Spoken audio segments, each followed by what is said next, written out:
नमस्कार दोस्तों। मैं हूं आपका दोस्त पेंटर मतीम कुरैशी, उत्तर प्रदेश बरेली मीरगंज।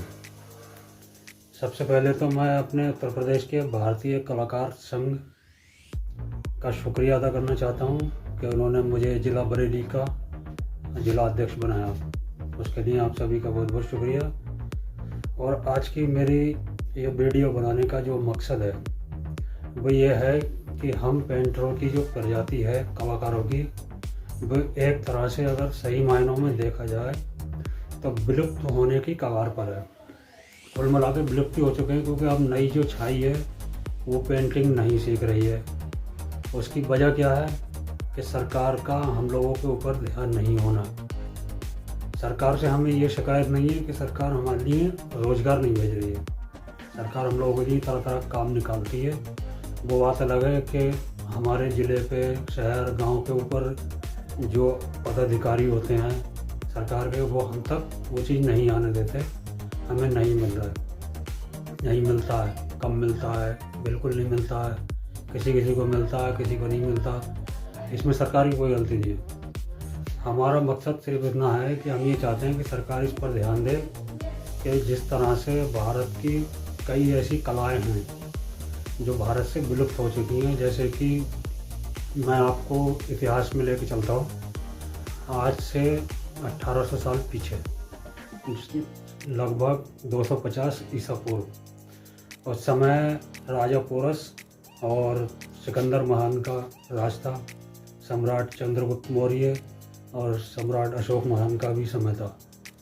उसी समय में हमारे देश में एक राजा थे जिनका नाम था राजा बोधिधर्मा। आप लोगों ने ये नाम बहुत कम सुना होगा, लेकिन मैं आपको बताता हूँ कि आज चाइना देश में जो मार्शल आर्ट को हम जानते हैं, हमारे देश में कितने लोगों को आती है। बड़े बड़े कलाकार जो हैं इस समय, जैसे कि ऋतिक रोशन हैं, मिथुन चक्रवर्ती सर हैं, अक्षय कुमार सर हैं, इनको आती है। ये बड़े लेवल के हैं और करोड़ों रुपए खर्च करके चाइना जाके मार्शल आर्ट सीख के आते हैं। जबकि ये मार्शल आर्ट हमारे ही देश की एक कला थी जिसको विलुप्त हो गई। एक चीज़ और कला थी हमारे देश में जो सम्राट अशोक के ज़माने में थी, सम्राट अशोक महान के ज़माने में थी। एक पांडुलिपि भाषा जो उनके पत्रों पे आज भी लिखी हुई है, जहाँ जहाँ उन्होंने अपना राज्य स्थापित किया। लेकिन उस भाषा को जानने वाला कोई भारत में है क्या? नहीं है। और जबकि वो हमारे ही देश की एक भाषा है। उसी तरह से मार्शल आर्ट भी हमारे ही देश का एक हिस्सा है। हुआ क्या था कि सन 250 ईसा पूर्व में राजा बोधिधर्मा मार्शल आर्ट सिखाते थे भारतीयों को। उसी समय में चाइना में एक बीमारी फैली थी जिसका नाम हम और आप आज के ज़माने में चेचक के नाम से जानते हैं। जो ये चेहरे पर गड्ढे निकल आते हैं ना, जो पुड़ियाँ सी होती हैं, छोटे बच्चों में ज़्यादा होती है, बड़ों में कम होती है। मुझे भी हुई थी ये हल्के फुल्के मेरे चेहरे पर। ये देख रहे हैं आप, ये उसी के निशान है।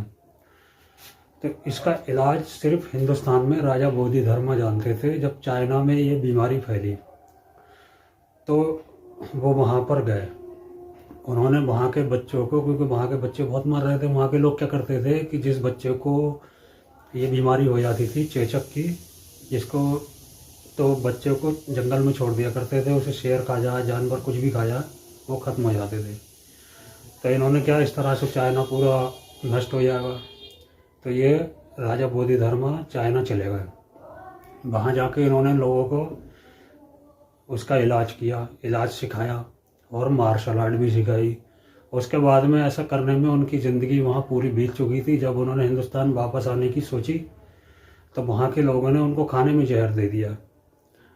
उस खाना खाते समय उन्होंने उस जहर को पहचान लिया, लेकिन फिर उन्होंने पूछा कि आप लोग मुझे ये जहर क्यों देना चाहते हो? तो चाइनीज़ लोगों ने ये कहा कि अगर हम ये चाहते हैं कि आप हमारे यहाँ से ना जाएं, आपकी जो अस्थियाँ हैं वो हमारे देश में ही दफन रहें, ताकि आपके जाने के बाद ये बीमारी दोबारा से ना आए। तो आज चाइना का जो सबसे बड़ा धर्म है बोधि धर्म, वो हमारे देश के राजा बोधिधर्मा का ही है। तो मेरे कहने का मतलब ये है कि इसी तरह से हमारे देश में कई कलाएं हैं जो विलुप्त हो चुकी हैं। उन्हीं में से एक कला हमारी पेंटिंग भी है कि कोई भी कला के लिए पेंटर माहिर होते हैं। सरकार आदेश करती है कि फला स्कूल में या फला पंचायत घर में या ग्राम पंचायत में आपको ये काम करना है, तो सरकार ये नहीं बताती कि आपको कैसे करना है।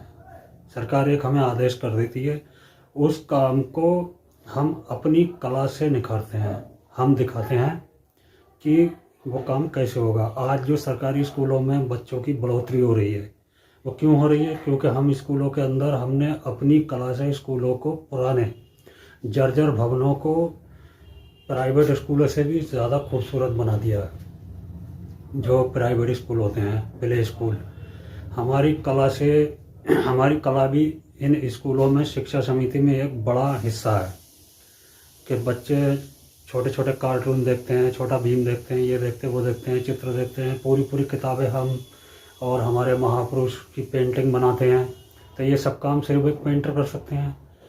अब मान लीजिए अगर ये कला हमारे देश से विलुप्त हो गई तो इसका असर क्या पड़ेगा? जैसे कि किसी जगह पे कोई दुर्घटना को अंजाम देते हैं बुरे तबके के लोग, अब वहाँ पे ना कैमरा है ना CCTV है, तो किसी इंसान ने अगर अपनी आंखों से उसको देखा हो तो उसकी आंखों का बताए हुए हुलिये के तरीके से उस दुर्घटना करने वाले इंसान को सिर्फ एक आर्टिस्ट ही अपनी कला से बना के तैयार कर सकता है।